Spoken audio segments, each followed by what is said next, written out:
केशी श्रमण की संगति मिली तो जीवन में क्या आया? परिवर्तन।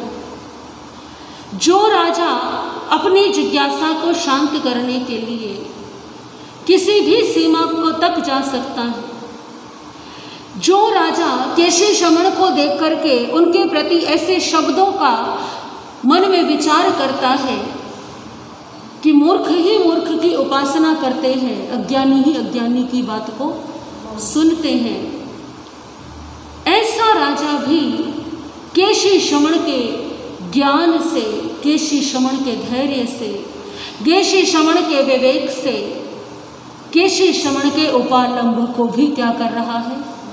सुन रहा है।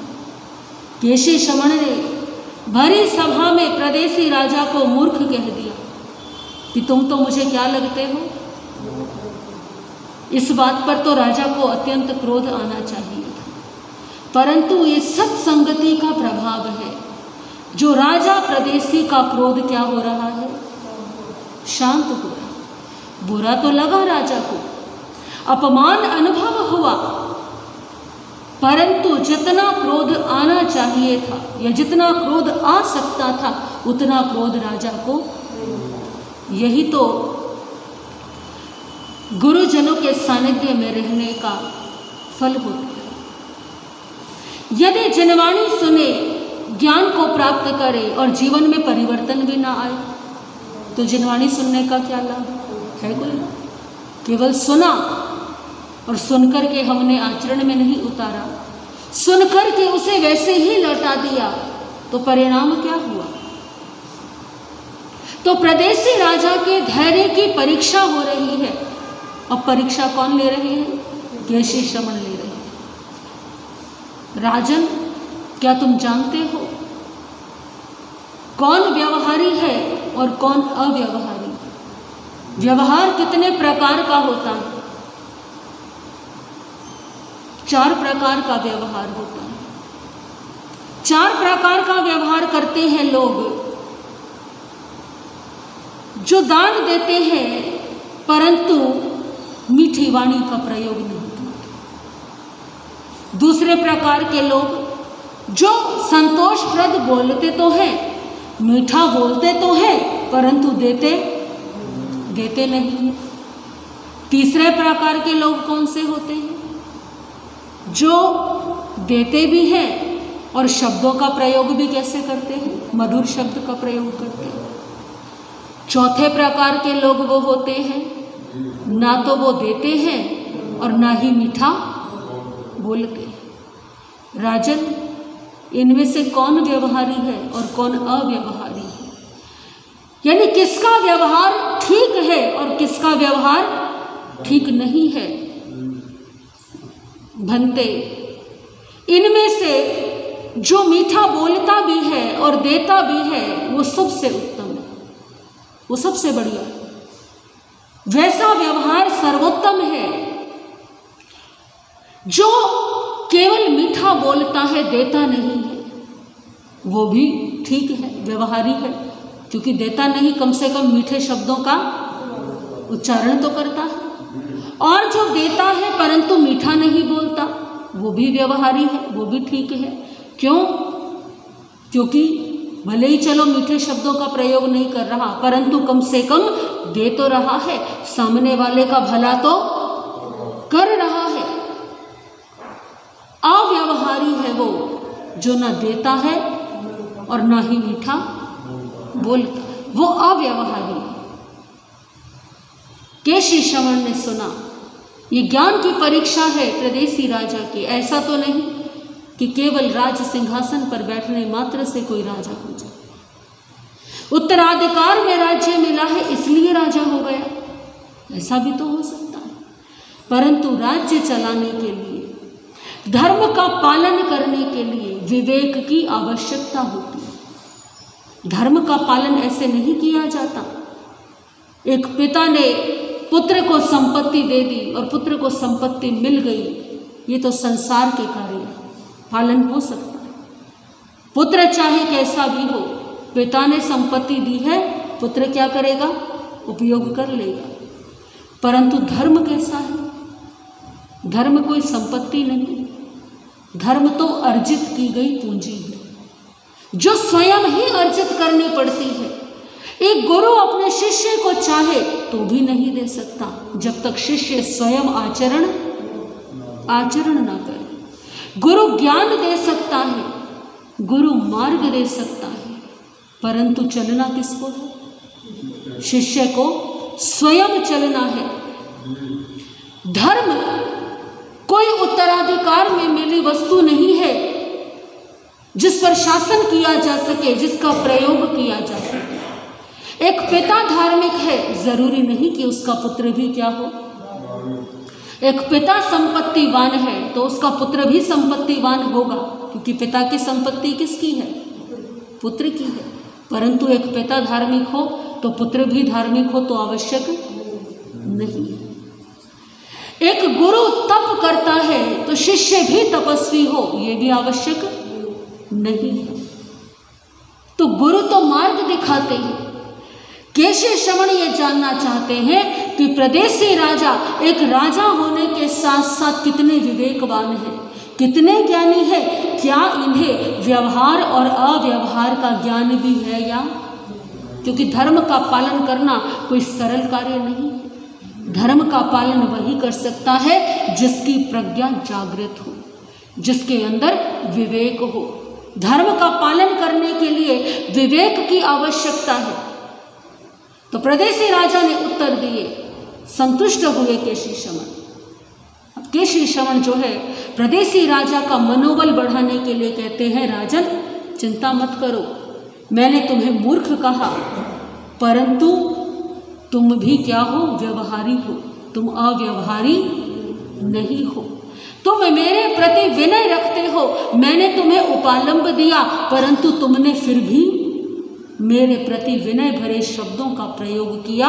इसका अर्थ क्या है? तुम विनय संपन्न हो, तुम विवेकवान हो, तुम व्यवहारी हो। लेकिन राजा के मन की जिज्ञासा अभी पूरी तरह से शांत नहीं हुई। भक्ति आई है मन में, विनय आई है मन में, परंतु जिज्ञासा तो कौन सी है? आत्मा के संबंध में। और आत्मा के संबंध में जब तक कोई प्रमाण ना मिले, प्रदेशी राजा की जिज्ञासा भी तब तक शांत होने वाली।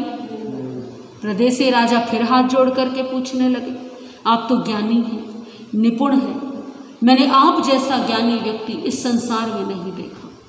आप सब कुछ जानते हैं, मेरे मन के भावों को भी आप पढ़ लेते हैं, और आप जैसे ज्ञानी व्यक्ति के लिए क्या ये कठिन है कि आप मुझे आत्मा का प्रमाण दे सके, आप मुझे आत्मा को दिखा सके? मैं देखना चाहता हूँ, क्योंकि जब तक मैं देखूंगा नहीं तब तक मेरे मन को विश्वास भी नहीं होगा कि शरीर और आत्मा। और आप ज्ञानी हैं, मुझे मालूम है कि आप तो दिखा ही सकते हैं। ये प्रदेशी राजा की श्रद्धा है केशव श्रवण पर, ये विश्वास है केशव श्रवण पर। और एक शिष्य का गुरु के प्रति इतना विश्वास तो होना भी चाहिए, अन्यथा वो शिष्य किस काम का जिसका विश्वास अपने गुरु पर ना हो। जानते हैं प्रदेशी राजा कि कार्य बड़ा असंभव है, ये संभव नहीं है, क्योंकि स्वयं इतनी परीक्षा करके देख चुके हैं, अनेकों विद्वानों से मिल चुके हैं, लेकिन केशव श्रवण जैसा विद्वान आज तक प्रदेशी राजा को मिला नहीं। प्रदेशी राजा के मन को लगता है, एक विश्वास होता है ना, जैसे एक बालक को विश्वास होता है कि मेरे पिता सब कुछ कर सकते हैं, ऐसा कोई कार्य नहीं जो मेरे पिता ना कर सकते हो। वो बात अलग है कि जब पुत्र बड़ा होने लग जाता है तो फिर वही पुत्र अपने माता पिता से कहता है कि रहने दो, आपको कुछ भी नहीं आता, आपको कुछ पता नहीं है। लेकिन जब बालक छोटा होता है तो अपने माता पिता पर उसे इतना विश्वास होता है कि माता पिता ने जो कह दिया वो उसके लिए सत्य है। अक्सर छोटे बच्चे कहते हैं, मेरे पापा जैसा पावरफुल इस संसार में कोई नहीं, मेरे पापा सब कुछ कर सकते हैं।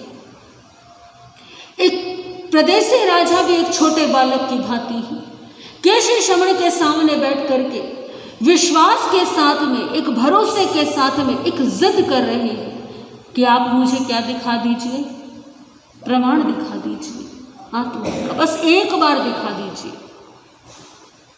अभी ये बात कह ही रहे थे, अभी ये जिद कर ही रहे थे प्रदेशी राजा, क्योंकि उद्यान में बैठे हैं, हवा चलने लगी और जो तृण थे, जो घास थी, वो क्या है, हिलने लगी, पत्ते हिलने लगे,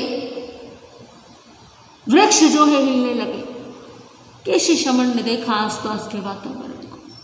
प्रदेशी, मेरी बात सुनो, क्या तुम देख रहे हो ये पत्ते हिल रहे हैं वृक्षों के, ये तृण हिल रहे हैं, ये घास हिल रही है। हाँ भंते, हिल रही है। कौन हिला रहा है? बड़ा साधारण सा प्रश्न है, एक छोटा बालक भी उत्तर दे सकता है। प्रदेशी राजा सोचते हैं, पता नहीं गुरुदेव भी मुझसे कैसे कैसे प्रश्न पूछ रहे हैं, ये तो एक छोटा सा बालक भी बता दे कि इन पौधों को, इन पत्तों को कौन हिला रहा है? हवा हिला रही है, हवा से हिल रही है ये। अच्छा, मैं कैसे मान लूँ ये हवा से हिल रही है? एक काम करो, प्रदेशी राजा को कौन कहते हैं? केशी श्रवण कह रहे हैं कि एक काम करो, तुम मुझे क्या दिखा दो, ये हवा दिखा दो। तुम हवा को पकड़ करके ले आओ, मुझे दिखा दो, मैं मान लूंगा कि ये पत्ते किससे हिल रहे हैं? हवा से हिल रहे, वायु से हिल रहे हैं। केशी श्रवण कितने प्रज्ञावान हैं, किस बात का उत्तर कैसे देना है, किस व्यक्ति की जिज्ञासा को कैसे शांत करना है। एक बालक जैसे प्रश्न कर रहे हैं परदेसी राजा, तो केशी श्रवण ने भी कैसा प्रश्न कर दिया? बालकों वाला ही प्रश्न कर दिया।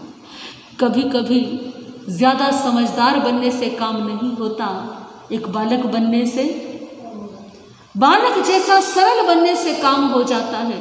प्रदेशी राजा कैसे पकड़ के लाएंगे हवा? भला पकड़ा जा सकता है क्या हवा को? देखा जा सकता है क्या? अनुभव किया जा सकता है। अनुभव कैसे? कि हवा शरीर को स्पर्श कर रही है, पत्तों को स्पर्श कर रही है तो पत्ते हिल रहे हैं। वो जो प्रतिक्रिया हो रही है केवल उसके माध्यम से हवा को देखा जा सकता है। भंते, आप कैसी बातें कर रहे हैं? हवा को कैसे कोई पकड़ सकता है? हवा को कैसे कोई देख सकता है? क्यों नहीं देख सकता हवा को? मुझे कारण बताओ कि हवा को क्यों नहीं देखा जा सकता? भंते, क्योंकि हवा का कोई आकार नहीं, कोई रंग रूप नहीं है, वो अमूर्त है, वो रंग रूप से हीन है, गंध से हीन है। भला मैं उसे कैसे पकड़ लूं? अच्छा, इसका अर्थ ये हुआ कि जिसका आकार नहीं उसे पकड़ा भी कैसे पकड़ ले? राजन, ठीक इसी प्रकार से आत्मा भी क्या है? आत्मा का भी कोई आकार नहीं है, अरूपी है आत्मा। शरीर में जब आत्मा प्रवेश करती है तो शरीर का रूप धारण कर लेती है। जैसा शरीर होता है वैसा ही आत्मा, हमें लगता है कि आत्मा ऐसी ही है, परंतु आत्मा का अपना कोई रूप नहीं है, कोई रंग नहीं, कोई भार नहीं है, अरूपी है, अगुरु है, लघु अमूर्त है, नहीं देखा जा सकता, जैसे हवा को नहीं देखा जा सकता। छद्मस्त व्यक्ति, तुम छद्मस्त हो, मैं भी छद्मस्त हूं, और छद्मस्त के पास ये क्षमता नहीं है कि वो देख सके। समझ आ गया प्रदेशी राजा को कि बात ठीक है, हवा को देखा नहीं जा सकता परंतु उसका अस्तित्व है। ठीक उसी प्रकार से आत्मा को भी देखा नहीं जा सकता, तो हम ये नहीं कह सकते कि यदि देखा नहीं गया तो उसका अस्तित्व भी यानी कि अस्तित्व तो है।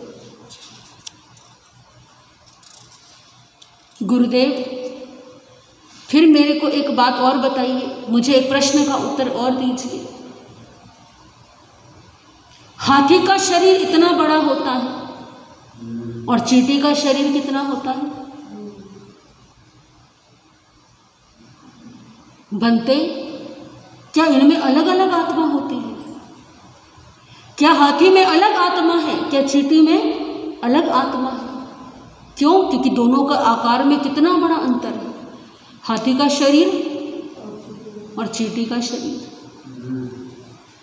बनते क्या इनमें वाकई एक जैसा जीव है या इनमें अलग अलग जीव होते हैं? क्या इसमें कोई श्रेणी होती है जीवों की? ये जिज्ञासा है, ये प्रश्न है प्रदेशी राजा के। केशी शमन कहने लगे, राजन, चाहे चींटी में हो और चाहे हाथी में हो, चाहे कुंथू में जीव हो, सब जीव क्या हैं? एक समान है। ठाणांग सूत्र में प्रथम जो भगवान महावीर ने कहा, एगे आया, आत्मा क्या है? एक है। किस दृष्टि से कहा? आत्माएं तो अनेक हैं, इस संसार में जितने जीव हैं, कितने जीव हैं? असंख्य जीव हैं, परंतु फिर भी प्रभु ने क्या कहा है? एगे आया। ठाणांग सूत्र के पहले ठाणे की प्रथम पंक्ति, एगे आया कि इस संसार में एक आत्मा है। किस दृष्टि से कहा गया है? अपनी आत्मा की दृष्टि से, स्वरूप की दृष्टि से, कि इस संसार में जितनी भी आत्माएं हैं वो सब गुणों की दृष्टि से, स्वरूप की दृष्टि से कैसी हैं? वो एक ही है, वो कोई अलग नहीं है। इस कारण से चाहे हाथी का जीव हो और चाहे चींटी का जीव हो, चाहे कुंथू का जीव हो, चाहे आकाश में उड़ने वाले प्राणी हो और चाहे धरती पर रहने वाले थलचर हो, सभी में आत्मा कैसी है? एक जैसी है। उस आत्मा में कोई अंतर नहीं। चींटी और हाथी की बात ही नहीं, इस संसार के सभी जीवों में एक जैसी आत्मा है।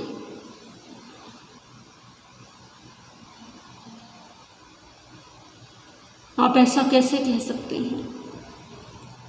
हाथी और कुंथू का जीव समान है, ऐसा कैसे?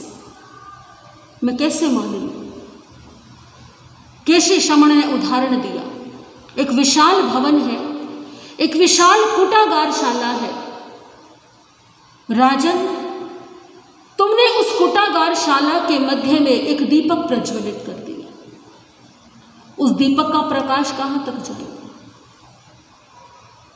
उस दीपक का प्रकाश बनते, उस दीपक का प्रकाश पूरी कुटागारशाला में फैल जाएगा। अच्छा, तुमने एक पिटारा लिया, एक बर्तन लिया और तुमने उस बर्तन में एक दीपक रख दिया, तो प्रकाश कहाँ तक जाएगा? पिटारा बंद कर दिया, पिटारे तक सीमित रहेगा। तो इसका अर्थ यह है कि तुम्हारे दीपक की क्षमता अलग अलग है, तुम्हारा दीपक अलग अलग है। नहीं बनते, ये तो प्रकाश का स्वभाव है, उसको जितना स्थान मिलेगा वो उतने ही स्थान में वितरित हो जाएगा, पहुंच जाएगा। ठीक उसी प्रकार से जैसा शरीर होता है, जितना शरीर होता है, आत्मा भी उतने ही स्थान में अपने आप को अपना फैलाव करती है। आप ठीक कहते हो, आपकी बातों में तर्क है, मैं सहमत होता हूँ आपकी बातों से, परंतु एक बात बताइए, मेरे कुल परंपरा से जो मान्यताएं चली आ रही हैं, मैं उन्हें कैसे छोड़ दूँ? मेरा मन कहता है कि यदि मैंने कुल मान्यताओं को छोड़ दिया, अपने परिवार की मान्यताओं का मैंने त्याग कर दिया, तो मुझे पाप लगेगा। मेरे पूर्वजों ने, मेरे पितामह ने, मेरे पिता ने कभी भी आत्मा के अस्तित्व को स्वीकार नहीं किया। आज मैं आत्मा के अस्तित्व को यदि स्वीकार कर लूं, तो क्या मैं उनका अपमान नहीं कर रहा? क्या ये मेरे द्वारा उनकी अभिनय नहीं होगी? मेरा मन दुविधा में है, मैं क्या करूं? मेरा मन कहता है कि मैं आपकी बात को मान लूं, स्वीकार कर लूं, लेकिन मेरा मस्तिष्क कहता है कि कुल परंपराओं को त्यागना भी ठीक नहीं। आप में से न जाने कितने कितने लोगों के मन में कभी जीवन में ऐसी दुविधा आती ही होगी कि हम कुल मान्यताओं को माने या फिर जो सत्य है, जो स्पष्ट दिखाई दे रहा है, हम उसको स्वीकार करें। तो केशी शमन समाधान करते हैं। राजन, एक बार 4 मित्र थे और वो चारों मित्र धन की गवेषणा में, धन की खोज में जो है अपने गांव से निकले। आगे बढ़ते रहे, बढ़ते रहे, बढ़ते बढ़ते एक निर्जन अटवी में पहुंच गए, निर्जन जंगल में पहुंचे। जंगल में पहुंचे, वहां जाकर के उन्होंने देखा एक संत जो है वो अस्वस्थ अवस्था में थे। चारों मित्रों ने उन संत की देखभाल की, उनकी सेवा की, संत स्वस्थ हुए। संत ने पूछा, किस ओर जा रहे थे? हम तो धन की खोज में निकले थे। संत उनकी सेवा से बड़े प्रसन्न थे। संत ने संकेत किया एक दिशा की ओर कि जाओ, इस दिशा में आगे बढ़ना, और इस दिशा में आगे बढ़ते बढ़ते तुम्हें जो है अनेक प्रकार की खाने मिलेंगी, जैसा उचित समझो क्या करना, वहां से ले लेना। ठीक है। संत को नमस्कार किया और चारों मित्र जो है वो आगे बढ़ गए, उस दिशा में आगे बढ़ गए जो संत ने बताई थी। आगे बढ़ते बढ़ते काफी दूर पहुंच गए, कई दिनों की यात्रा कर ली। आगे पहुंच करके कई दिनों की यात्रा करने पर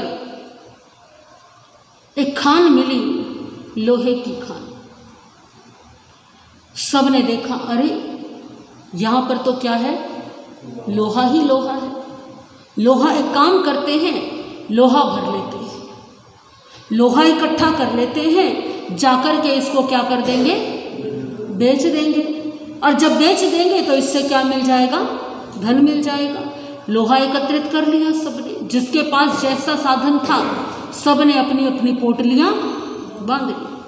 फिर विचार आया, संत ने कहा था पूर्व दिशा में आगे बढ़ने को, थोड़ा और आगे चल के देखें, क्या पता कुछ और भी मिल जाए। और आगे बढ़े, शीशे की खान मिल गई। शीशा लोहे से महंगा है। तो मित्रों ने आपस में विचार किया, एक काम करते हैं, इस लोहे को यहीं पर छोड़ देते हैं, इससे उत्तम वस्तु मिल गई, तो अब इसका क्या करेंगे। एक काम करते हैं, शीशे की क्या भर लेते हैं, पोटली भर लेते हैं, बांध लेते हैं गठरियां। 3 मित्र तो सहमत हो गए, एक मित्र सहमत नहीं हुआ। कहने लगा, मैंने बड़े परिश्रम से वो लोहा इकट्ठा किया, मैं तो उसको छोड़ने वाला। मित्रों ने बहुत समझाया, नहीं माना वो मित्र। तो बाकियों ने अपने अपना लोहा वहां पर छोड़ा और वहां से क्या इकट्ठा कर लिया, शीशा एकत्रित कर लिया। फिर विचार आया, कुछ और आगे जाकर के देखें, क्या पता कुछ और मिल जाए। फिर तांबे की खान मिल गई। सोचा, अच्छा ये तो तांबा है, ये तो और भी बढ़िया हो गया, क्यों ना तांबा इकट्ठा कर लिया जाए।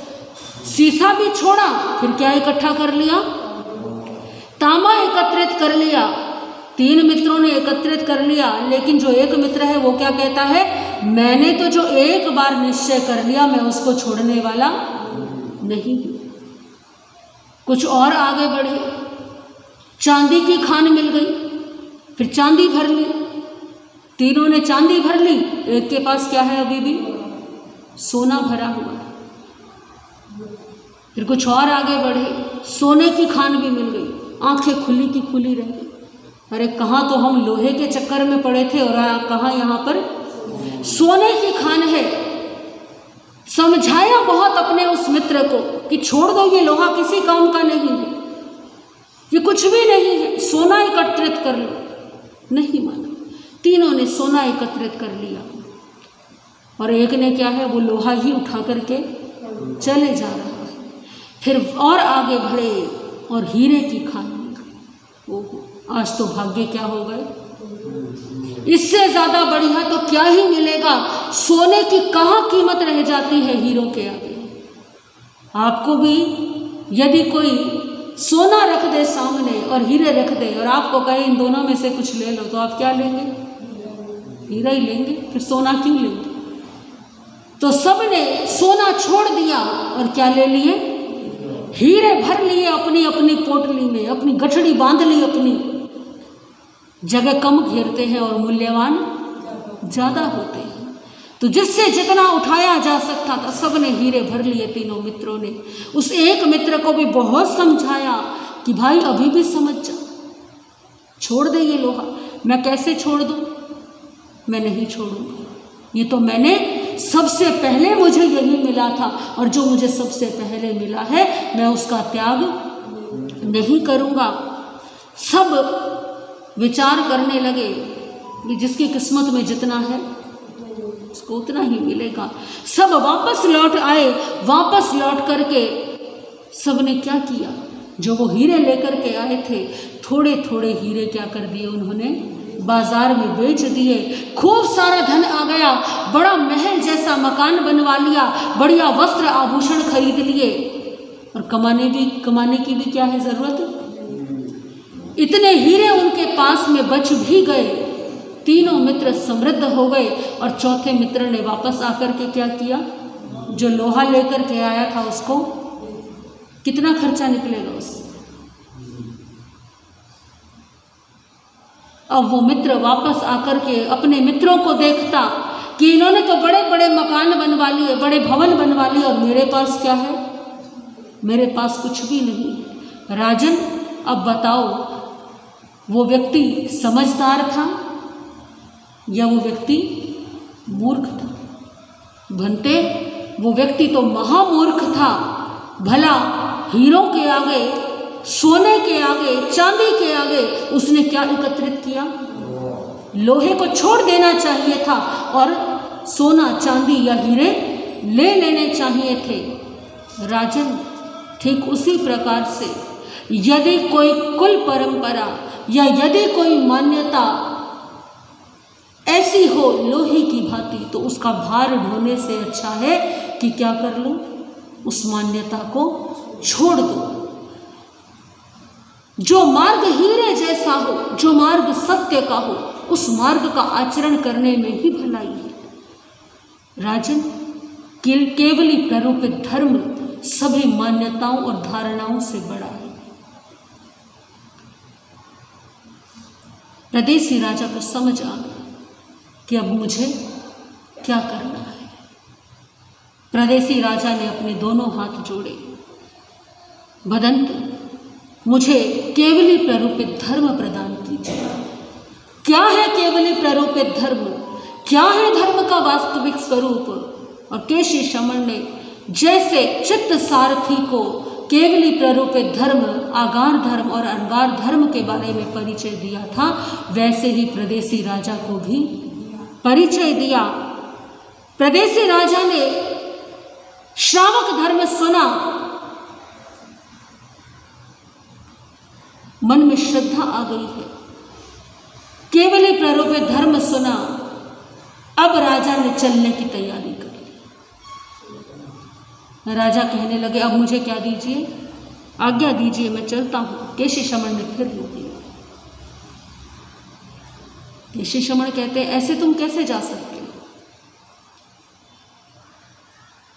तुमने जो भी आचरण किया, जो भी तुमने व्यवहार किया, तुमने उसके लिए अभी तक क्षमा याचना, तुम्हारी जिज्ञासा शांत हुई है, तुमने केवली प्ररूपित धर्म पर अपनी श्रद्धा व्यक्त की है, परंतु जो तुमने अविनय की थी उसकी क्षमा याचना तुमने अभी तक नहीं मांगी है।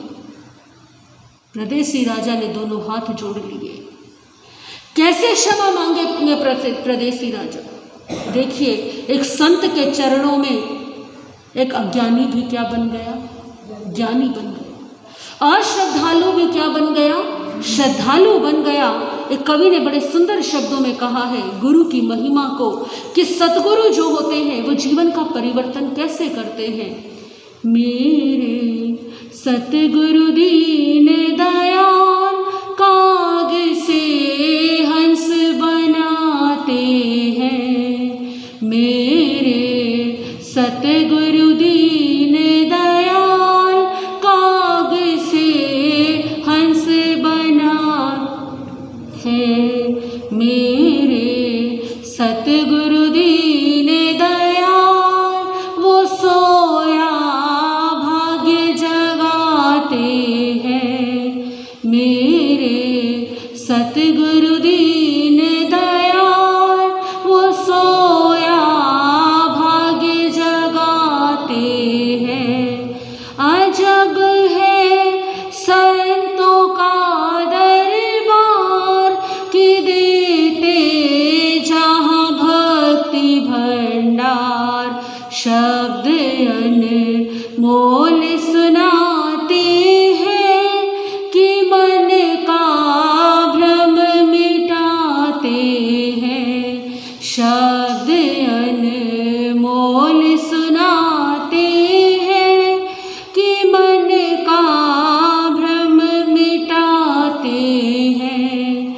मेरे सतगुरु दीन दयाल काग से हंस बनाते हैं।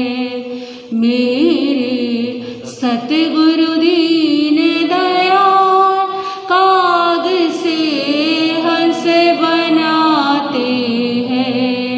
मेरे सतगुरु दीन दयाल वो सोया भाग्य जगाते हैं। मेरे सतगुरु दीन दयाल वो सोया भाग्य जगाते हैं। वास्तव में प्रदेशी राजा के तो सोए भाग्य जाग गए। केशी श्रमण जिस उद्देश्य को लेकर के आए थे वो उद्देश्य अब तो पूरा होने ही वाला है। केशी श्रमण के प्रति विनय भक्ति आ गई। केवली प्रारूपित धर्म को श्रवण कर लिया है। केवली प्रारूपित धर्म के प्रति श्रद्धा भी आ गई है। केवली प्रारूपित धर्म को अब प्रदेशी राजा कैसे जीवन में धारण करेंगे और जीवन में धारण करने के पश्चात में उनके जीवन की यात्रा कैसे मोड़ लेगी कि एक अहिंसक व्यक्ति वो बन जाएंगे। हिंसा से अहिंसा का मार्ग, असत्य से सत्य का मार्ग। उनकी आत्मा जो इतनी हिंसा करने के कारण न जाने नरकों के कौन से द्वार पर जाती, धर्म को जीवन में धारण करके अब मोक्ष का मार्ग प्रशस्त करेंगे और किस प्रकार से वो जीवन में धर्म का पालन करेंगे। और अभी जीवन की ये यात्रा इतनी सरल नहीं है। अभी तो परीक्षाएं होनी बाकी हैं, अभी तो परीक्षाएं होनी शेष हैं। क्योंकि जब व्यक्ति धर्म के मार्ग पर चलता है तो उसे अनेकों परीक्षा भी देनी पड़ती है, कष्ट सहने